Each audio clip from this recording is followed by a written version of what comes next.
नमस्कार, बहुत स्वागत है आपका स्वराज एक्सप्रेस के खास कार्यक्रम में और आपके साथ मैं रजत गौरी। अपनी जड़ों को अपनी जमीन में तलाश कर किरदार कहां तक साथ देंगे उधार के, जिन्हें अपनी जड़ों और अपनी धरती से है जिन्हें प्यार, गायकी से अध्यात्म की ओर खनकती आवाज और साथ ही अर्थपूर्ण भजन गजलों का इंतखाब, और जो उन्हें हर एक दूसरे गायक से जुदा करते हैं, जो आज भी कुछ नया सीखने के ख्वाहिशमंद रहते हैं। स्वराज सितारे में ये वो शख्सियत हमारे साथ हैं, पद्मश्री डॉक्टर अनूप जलोटा जी। खुशामदीद डॉक्टर जलोटा जी। नमस्कार, बहुत खुशी हो रही है आपसे आज यहाँ बात करके रश्क। बहुत शुक्रिया जलोटा जी। जिस तरह से हम लगातार बचपन से आपके भजनों को, आपके गानों को सुनते आ रहे हैं, कहाँ से ये प्रेरणा मिलती है? और सबसे पहले तो मेरा एक और ये भी सवाल है कि इस पूरे 1.5 साल के लॉकडाउन के पीरियड में आपका वक्त कैसे गुजर रहा है? मैंने तो इस लॉकडाउन के पीरियड को बहुत ही पॉजिटिव वे में लिया है, क्योंकि मैं लॉकडाउन से पहले जो हमारे कार्यक्रम हुआ करते थे, तो मैं करीब 3000 लोगों को रोज लाइव अपने कॉन्सर्ट्स में गाना सुनाता था। 10-15 प्रोग्राम होते थे, तो कहीं 10,000 लोग हैं, कहीं 5,000 हैं, कहीं 8,000 हैं, कहीं 1,000। तो एवरेज 3000 लोगों को मैं रोज गाना सुनाता था। लेकिन जब से ये लॉकडाउन हुआ है, तब से मैं 3 लाख लोगों को रोज गाना सुनाता हूँ और उनसे बातें करता हूँ। जैसे आज 3 लाख लोगों को आप डेली गाना सुनाते हैं जलोटा जी। यहाँ पे करोड़ों स्वराज के दर्शक इंतजार कर रहे हैं कि जलोटा जी बस कुछ सुना दें अपनी खनकती हुई आवाज में। बिल्कुल सुनिए, बिल्कुल सुनिए। ऐसी लागी लगन, ऐसी लागी लगन, ऐसी लागी लगन, ऐसी लागी लगन, ऐसी लागी लगन, मीरा हो गई मगन, वो तो गली गली हरी गुल गाने लगी, महलों में पली बन के जोगन चली, मीरा रानी दीवानी कहाने लगी, ऐसी लागी लगन।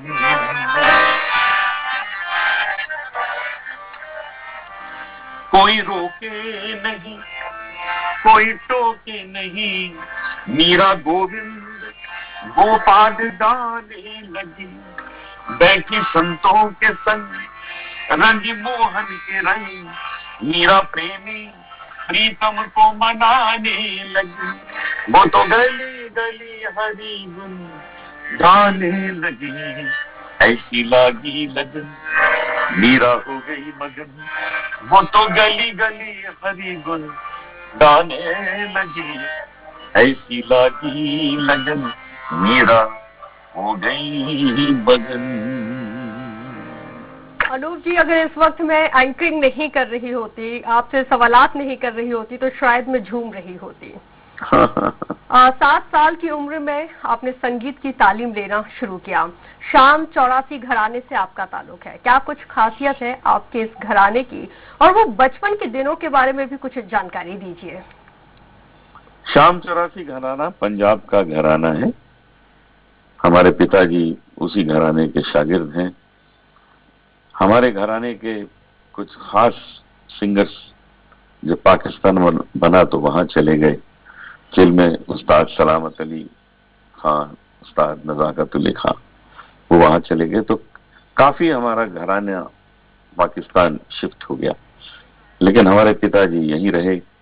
हमारे पिताजी पंजाब से लखनऊ आए। लखनऊ में हम लोग शुरू में रहे। 20 साल में लखनऊ रहा, और उस 20 साल में मैंने पिताजी से भी संगीत सीखा। लखनऊ में भातखंडे संगीत महाविद्यालय से भी संगीत सीखा। साथ साथ अपनी पढ़ाई कर रहा था, तो लखनऊ यूनिवर्सिटी से मैंने बीए भी किया, और उसके बाद मैं मुंबई आ गया, और फिर यहाँ विधिवत मैंने अपना करियर बनाया। लखनऊ में तो स्कूल कॉलेज में गाते थे, मजे करते थे, लेकिन यहाँ आके बहुत सीरियसली मैंने अपने करियर को लिया और 20 साल की उम्र से शुरू किया और आज भी मैं इसका आनंद ले रहा हूँ।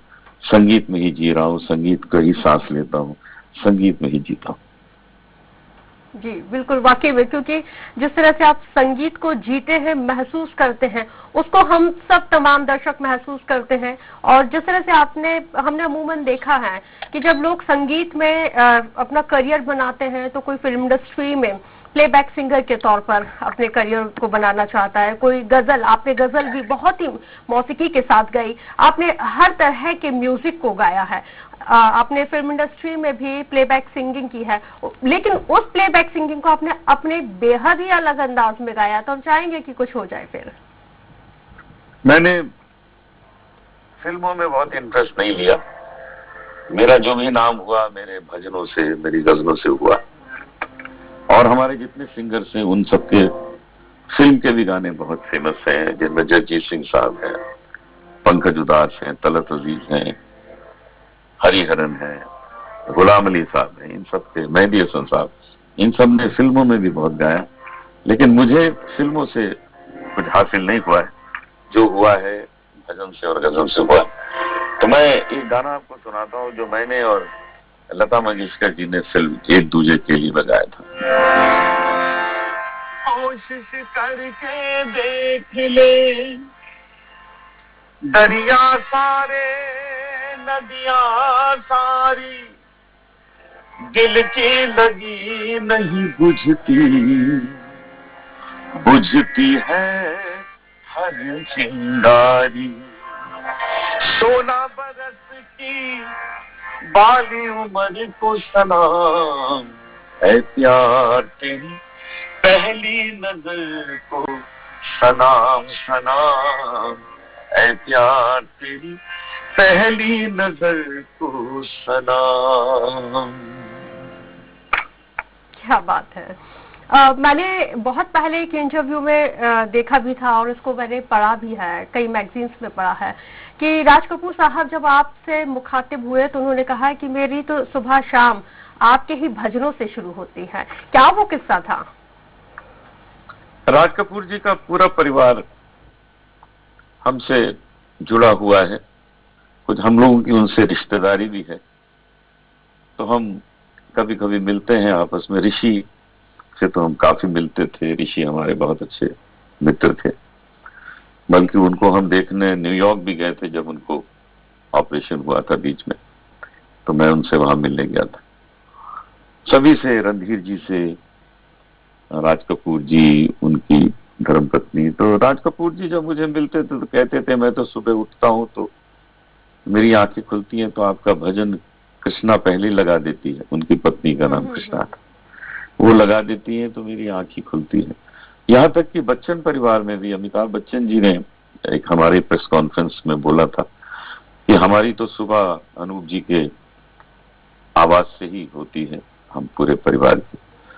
तो मैं कभी कभी सोचता हूं कि जो कुछ मैं इस दुनिया में करने आया था शायद वो सार्थक हुआ है, क्योंकि ऐसे बहुत से लोग हैं जो सुबह मेरी आवाज सुनते हैं। एक किस्सा तो मैं आपको सुनाऊं जो मुझे इस भावना से बहुत संतुष्ट कर देता है कि 30 साल पहले मेरा एक कार्यक्रम ट्रिनिडैड में था, ट्रिनिडैड यानी वेस्ट इंडीज कैरेबियन में, जहां आजकल वो मेहुल चौकसी उसके आसपास ही आजकल रह रहे हैं तो मेरा वहां 30 साल पहले प्रोग्राम था और मेरे कार्यक्रम में एक कपल गाना सुनने आए, तो जो उनकी वाइफ थी वो पूरी तरह प्रेग्नेंट थी, तो उन्होंने अपने हस्बैंड से कहा कि मेरी अनूप जी के साथ तस्वीर लीजिए और मैं उसमें प्रेग्नेंट नजर आनी चाहिए। उन्होंने तस्वीर ली। 2 साल बाद मैं फिर गया ट्रिनिडाड, तो वो दोनों फिर आए, गोदी में बच्चा था, मुझे वो तस्वीर दिखाई कि देखिए आपको याद है ना हमने तस्वीर खिंचाई थी, तब वो मेरे गर्भ में था, आप देखिए मेरी गोदी में है और इसका नाम हमने अनूप रखा है और इसको हम संगीत सिखाएंगे। तो ये चीजें कितनी संतुष्टि प्रदान करती हैं कि आज लोग हमारे संगीत को भी अपना रहे हैं, हमारे नाम को भी अपना रहे हैं, नाम भी रखने लगे। तो ये शब्द से मैंने इस्तेमाल किए, शब्द ऐसे चुने कि उस सब से लोग उससे आकर्षित होना शुरू हो गए। और केवल ओल्ड पीपल्स होम का ये गाना नहीं रहा, फिर ये हो गया बच्चों के लिए भी, आज बच्चे भी ऐसी लागी लगन गाते हैं, अच्युतम केशवम गाते हैं, स्कूलों में प्रार्थनाओं में ये गाने गाए जाते हैं। तो क्योंकि उसमें छोटा सा मनोरंजन का पुट डाल दिया, थोड़ी सी कहते हैं ना खाने में थोड़ी सी चटनी हो तो खाने का मजा बड़ा आता है, तो इसमें मैंने थोड़ा चटनी डाल दी और लोग इसका मजा बहुत लेने लगे। बिल्कुल, और हम चाहेंगे कि वो थोड़ी सी चटनी हमारे दर्शकों के लिए भी इस वक्त बिल्कुल जायकेदार तरीके से आप पेश कर दीजिए। जरूर सुनिए, जरूर सुनिए।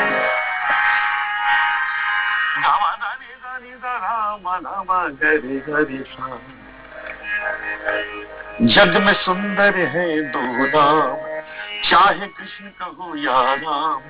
जग में सुंदर है दो नाम, चाहे कृष्ण कहो या राम। बोलो राम राम राम बोलो, शाम शाम शाम। बोलो राम राम राम बोलो, शाम शाम शाम।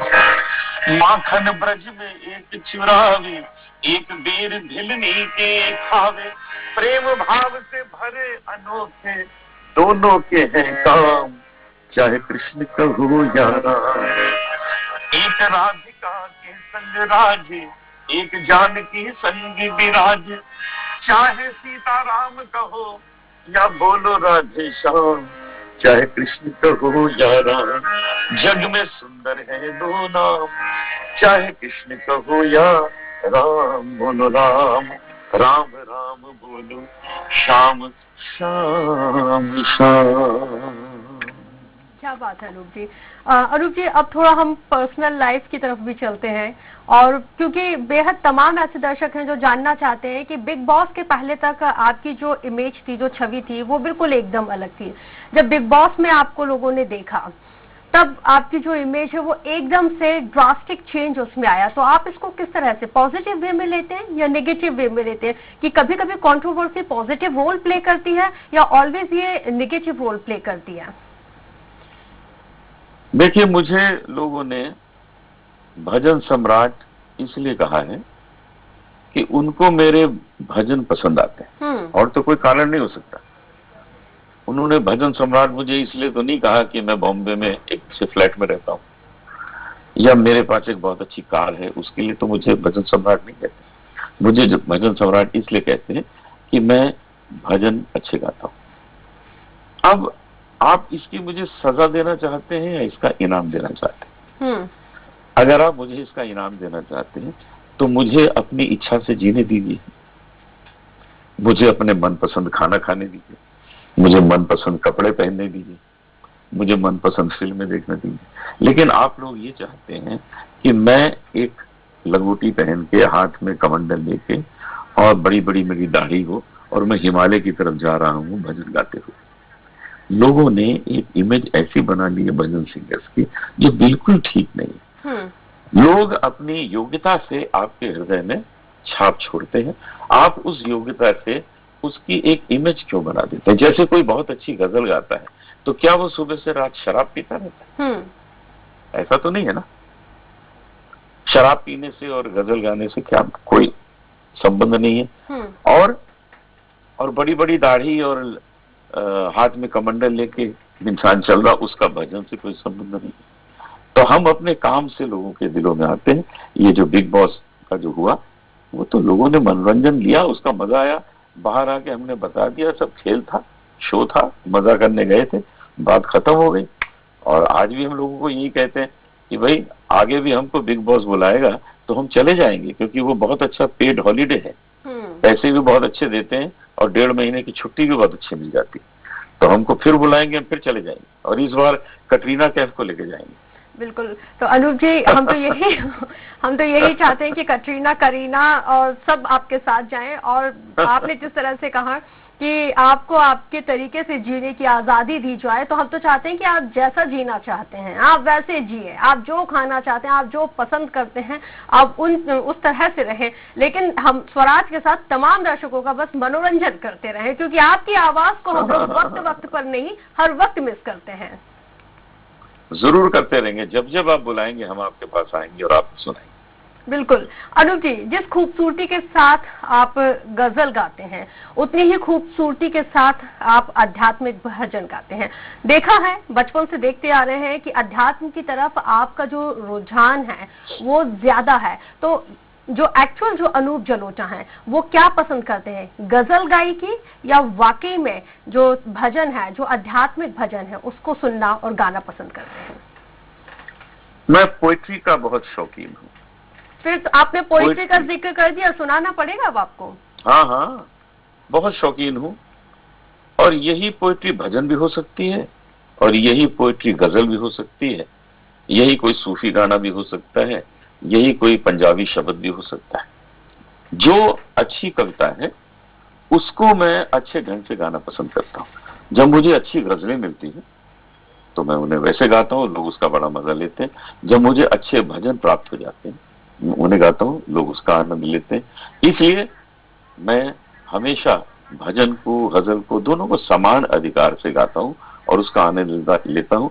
वो बात अलग है कि एक हलवाई की दुकान में सारी मिठाइयां रखी होती हैं, लेकिन वो प्रसिद्ध हो जाता है अपनी रसमलाई से कि भाई इस हलवाई की यहाँ रसमलाई बहुत अच्छी बनती है, यहाँ वही खाएंगे। रखता तो वो सब कुछ है, बड़े प्रेम से सब कुछ बना देता है। तो मैं तो सब कुछ बड़े प्रेम से गाता हूँ, लेकिन मेरी जो रसमलाई है भजन वाली, वो लोगों ने ज्यादा एक्सेप्ट कर ली है, वो फेमस ज्यादा हो गई है, उसको लोग ज्यादा चखना पसंद बस वही रसमलाई चखने का इंतजार किया जा रहा है। लीजिए सुनिए। बजते बजते आज अचानक मेरी बंसी टूट गई। बजते बजते आज अचानक मेरी बंसी टूट गई। इस छोटी सी बात पे मुझसे राधा रानी रूठ गई। इस छोटी सी बात पे मुझसे राधा रानी रूठ गई। हर पल हर क्षण ध्यान था उस पर और उसकी पग आहट पर। कंकरिया जो मैंने मारी उसको देख के पनघट पर। मेरा निशाना ऐसा चूका, मेरा निशाना ऐसा चूका, गगरी उसकी फूट गई। इस छोटी सी बात पे मुझसे राधा रानी रूठ गई। बजते बजते आज अचानक मेरी बंसी टूट गई। क्या बात है अनूप जी। अनूप जी, आप जगजीत सिंह के बेहद करीबी थे। सबसे ज्यादा अगर दोस्तों की बात की जाए, जो करीबी दोस्त था उनमें से आप थे।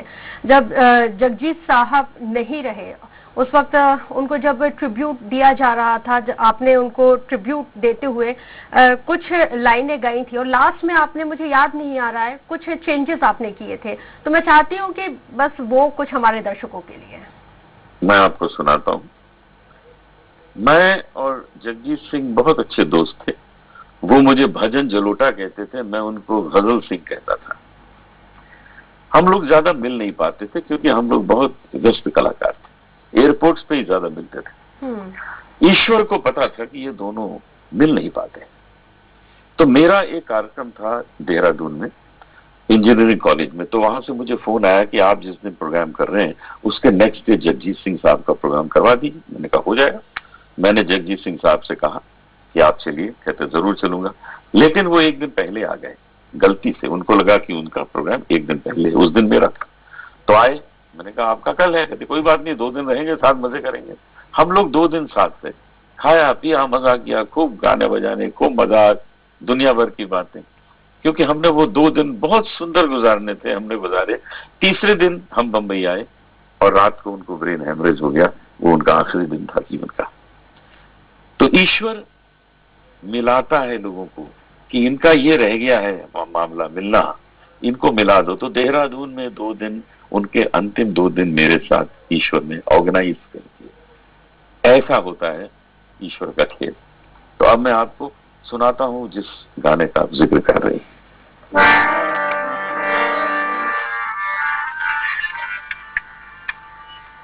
ये दौलत भी ले लो, ये शोहरत भी ले लो, भले छीन लो मुझसे मेरी जवानी, मगर मुझको लौटा दो बचपन का सावन, मगर मुझको लौटा दो बचपन का सावन, वो कागज की कश्ती, वो बारिश का पानी, वो कागज की कश्ती, वो बारिश का पानी। इसमें जो मैंने छोटा चेंज किया, ये दौलत भी ले लो, ये शोहरत भी ले लो, भले छीन लो मुझसे मेरी जवानी, मगर मुझको लौटा दो जगजीत वापस, मगर मुझको लौटा दो जगजीत वापस, वो गजले रूहानी, वो शामें सुहानी, वो गजले रूहानी, वो शामें सुहानी, वो गजले रूहानी, वो शामें सुहानी। वाकई में क्योंकि जिस तरह से जग्गी साहब चले गए, एक बड़ी क्षति तो है ये पूरी इंडस्ट्री के लिए, और साथ ही क्योंकि आप बेहद करीबी थे और अंतिम क्षणों में आप उनके साथ थे, तो वाकई में आपके लिए ये दर्द बहुत ज्यादा भारी रहा होगा। हम समझते हैं इस बात को। अनूप जी, आपने अपने फादर के नाम पर, अपने पिता के नाम पर अवार्ड, जो एक अवार्ड देने की प्रक्रिया है, उसको भी शुरू किया है। ये कहाँ से, इसकी शुरुआत कैसे होती है? ये इस तरह हुआ कि जब हमारे पिताजी थे, हमको संगीत सिखाते थे, हम उनके साथ बैठते थे, रियाज करते, तो उन्होंने एक दिन मुझे कहा कि पंडित हरिओम शरण जी की तबीयत ठीक नहीं है, उनसे मिल के आओ। हरिओम जी भी बहुत अच्छा भजन गाते थे और उन्होंने भजन गायन को बहुत पॉपुलर किया है हमारे देश में। तो मुझे पता लगा कि हरिओम जी अमेरिका में थे और वहीं पर फिर कुछ समय बाद उनकी डेथ हो गई थी। तो मैंने पिताजी से कहा, आप तो वो रहे नहीं, तो कहने लगे कि आप उनके नाम से एक अवार्ड शुरू करिए। तो मैंने पंडित हरिओम शरण जी के नाम से एक लाख रुपए का एक हर साल का अवार्ड शुरू किया, जो हमने, जो लोग भजन में काम करते हैं उनको दिया, जिसमें नरेंद्र चंचल जी हैं, अनुराधा पुरवाल जी हैं, शेखर सेन हैं, इन सबको हमने दिया। उसके बाद हमारे पिताजी चले गए, तो मैंने पिताजी के नाम से भी अवार्ड शुरू किया और वो आज तक हो रहा है। और वो जो अवार्ड हम देते हैं वो हम क्लासिकल सिंगर्स को देते हैं, क्योंकि पिताजी क्लासिकल सिंगर थे। तो वो हमने पंडित जसराज जी को दिया है, अपने बांसुरी वादक पंडित हरिप्रसाद चौरसिया जी को, शिव कुमार शर्मा जी को, उस्ताद गुलाम मुस्तफा खान साहब को, किशोरी आमनकर जी को, तो जितने बड़े बड़े शास्त्रीय संगीत के कलाकार हैं उनको हम अपने पिताजी के नाम का अवार्ड देते हैं। बिल्कुल। अनूप जी, आपके फेवरेट सिंगर, क्योंकि जिस तरह से आप गायकी में रहते हैं, आपने बचपन से गायकी को सीखा, देखा, सुना और गा भी रहे हैं, तो अगर आपके फेवरेट सिंगर की बात की जाए पुराने में और नए में, तो कौन है और किसको गुनगुनाना आप सबसे ज्यादा पसंद करते हैं? मुझे मोहम्मद रफी साहब बहुत पसंद है, उनके गाने में खूब गाता हूं और बहुत पसंद करता हूं। और जगजीत सिंह साहब बहुत पसंद हैं, उनकी भी चीजें मैं खूब गाता हूं। लेकिन ये कहा नहीं जा सकता कि क्या और सिंगर ऐसे नहीं है जिनको मैं गुनगुनाता हूं। मेहंदी हसन साहब है, गुलाम अली साहब है, मुकेश जी हैं, मन्ना डे साहब है, किशोर कुमार है, सबके गाने में गाता हूं। लेकिन जब रफी साहब की बात आती है तो प्लेबैक सिंगर्स में तो वही राजा है, उनके गाने गाना मुझे बहुत अच्छा लगता है। तो बस रफी साहब को सुना दीजिए। हाँ, सुनिए।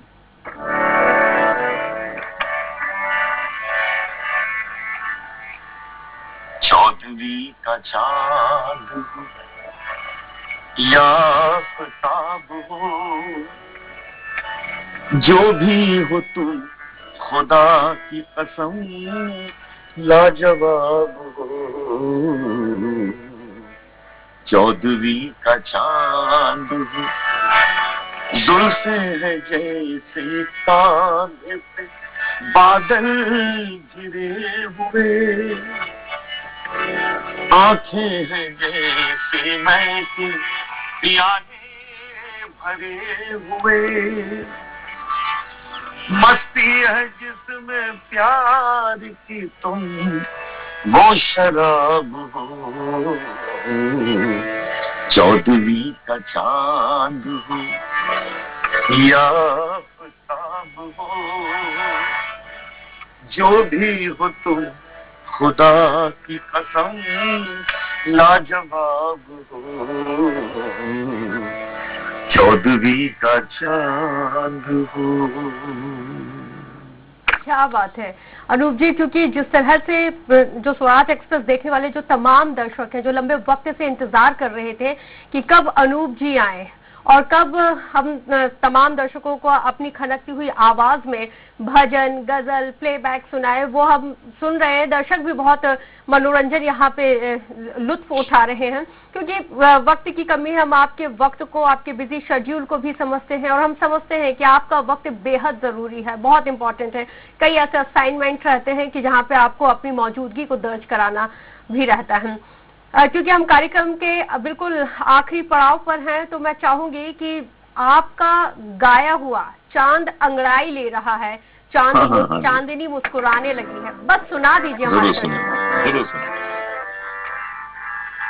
चांद अंगड़ाइयां ले रहा है, चांदनी मुस्कुराने लगी है, एक भूली हुई सी कहानी फिर मुझे याद आने लगी है, चांद अंगड़ाइयां ले रहा है, चांदनी मुस्कुराने लगी है,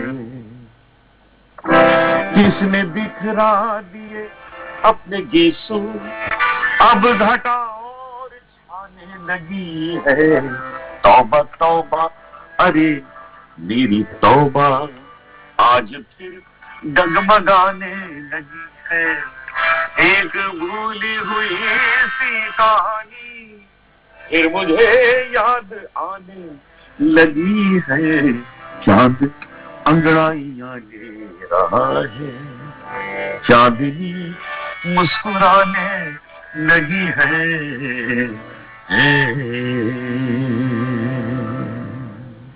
बहुत खूब अनूप जी, क्योंकि वक्त की बहुत कमी है हमारे पास भी, हम आपका भी वक्त समझते हैं। चलते चलते क्या संदेश आप हमारे स्वराज एक्सप्रेस के तमाम दर्शकों को देना चाहेंगे?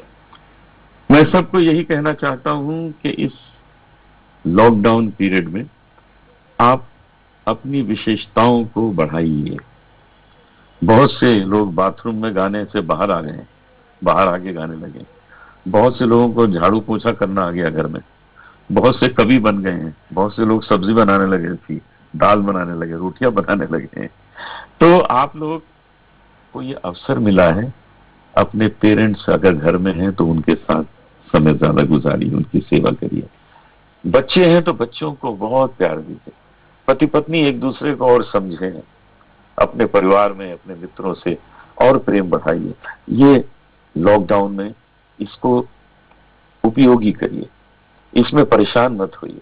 ये तो थोड़े दिन में सब ठीक हो जाने वाला है, लेकिन ये समय अच्छे कामों में बिता दीजिए, देखिए जिंदगी और सुंदर हो जाएगी। जी अनूप जी, आज आप हमारे बीच आए, स्वराज एक्सप्रेस के तमाम दर्शकों के साथ वक्त आपने गुजारा, स्वराज सितारे को इतना वक्त देने के लिए तहे दिल से शुक्रिया। बहुत बहुत शुक्रिया, बहुत बहुत शुक्रिया। और हमारी खास पेशकश स्वराज सितारे में मेरे साथ इतना ही। दीजिए इजाजत, नमस्कार।